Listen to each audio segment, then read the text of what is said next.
Hi guys, this is another video. I hope everyone is doing well. And it's titled "Why the Black Pill is Very, Very Real and What Can We Do About it." Now, there's a lot of content online about the black pill, what it is, what can we do, etc. But there's also a lot of kind of doom and gloom about where society is actually going. Saying that most men should give up, they shouldn't try, they should just play video games, live off welfare, get depressed and eat shit food. And to be perfectly honest with you, when it comes to dating scene, I've been doing this for been involved in it for the last 15 years or so, so a very, very long time. And when I was doing it quite actively, coaching and things like that, what I would used to do is listen to the advice. And at the time, the advice was, look, start massive. It doesn't matter. Go for a game, etc., etc. But that has been proven wrong quite extensively over the many years that I've actually been going out.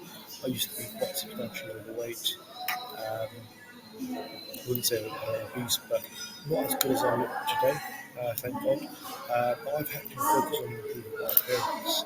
And even then, even with improving everything, getting fillers, getting even my hair dyed, etc., getting chin fillers there, and even in the chin right there, I still got rejected massively.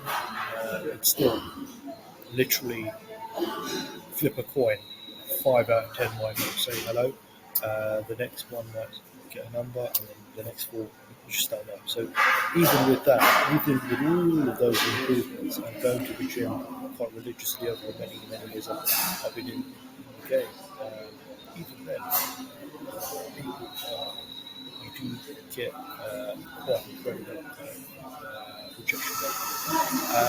But the point is, guys, even if you can't get something, I don't personally think you should base everything, the whole existence, on actually, getting paid. Okay? For the vast majority of guys, game is not the way forward. The vast majority of guys should actually pursue their passions, pursue hobbies, and I think through those kind of natural avenues, anything is possible in connection with people. So, for example, what I've been doing recently as well, I've been kind of reduced my game approaching, etc. Uh, i- in the winter period is actually go to salsa classes. And salsa has actually been quite revolutionary because, people are there to speak, people are there to socialise, people are there to dance, etc. There to say hello, etc. And it's so easy to just start conversations. I've been gaming for a very, very long time, and I put myself in difficult situations where there's a high probability of failure, and going through pain, going through tremendous pain such as that, I've kind of hardened myself to it as well. So when I'm able to open, I used to struggle beforehand. It's through years and years and years and years of just basically going out, approaching, etc., seeing what's happening, etc. But my point is, there's a lot of doom and gloom and saying, give up and don't work, live at your mom's basement. At the end of the day, guys, we only have X number of years to live. I've actually been reading uh, this book. You see that? It's a bit of a difficult read. It's called On the Shortness of Life, a Stoic classic, involving the work of Seneca. And what they basically say, the moral of the story of that book is essentially Seneca says that even if you get to an old age and you're old and you're grey and you're an old man, that doesn't necessarily mean that you've got wisdom. That just basically means you just lived a life sometimes without even living a true and wholesome life. And my point is that I'm so privileged to have actually been in the game community because it has improved my life in many, many aspects. Financially, I'm still working on it, to be honest with you, but in other aspects in terms of gym, social, improving my ability, speaking, all of this has motivated me to actually go out and actually improve my kind of social skills, my ability to kind of influence other people.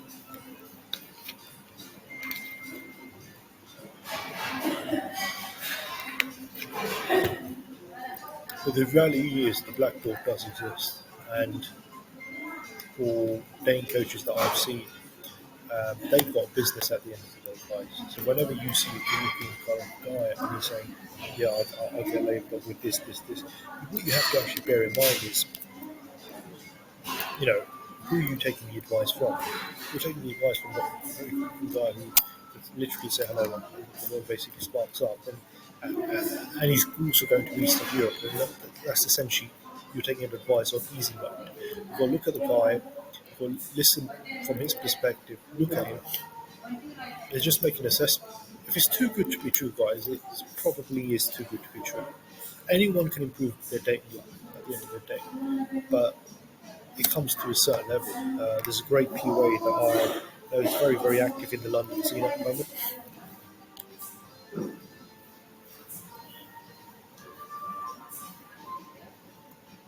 And he said, everyone has a threshold. So know your threshold, but as I say, improve on other aspects of your life. If you're just sitting down, not really having any passions, going home, not having a job, just hanging off the fucking poor like most guys, then it's not really going to get anywhere. You're not going to get anywhere. You need to be interesting. You need to try and be charismatic. You need to be having um, interesting things to pursue. It could be anything.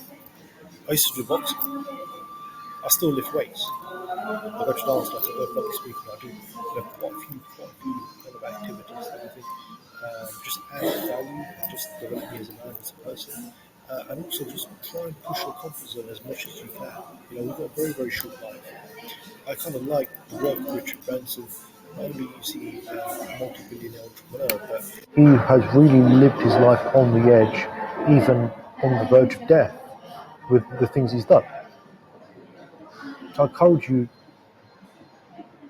not necessarily to go to that level, but try and push yourself as hard as you can. We all have one life. We're all going to die. We're all going to rot. Hopefully, I'll go to heaven if I haven't been too bad, and I hope you do as well. But we need to take the prerequisite action of making it an interesting life. But the moral of the story is the black pill is very, very real. But you have to look at the cards you're dealt. If you're dealt an impossible hand, then it might be the thing where you just give up and just do certain other things, certain other hobbies. Other guys have a better hand. So you just got to look at it from a perspective point of view. I've always started reading a lot of Stoic philosophy recently as well. I know it's quite big in the manosphere, but for me, it's really, really, really helped me. I've really developed, I think, in the last 4, 5, 6 years, and that's something I think you should all take. So work on yourself, guys. Become a better version of yourself. We all have one life. Peace.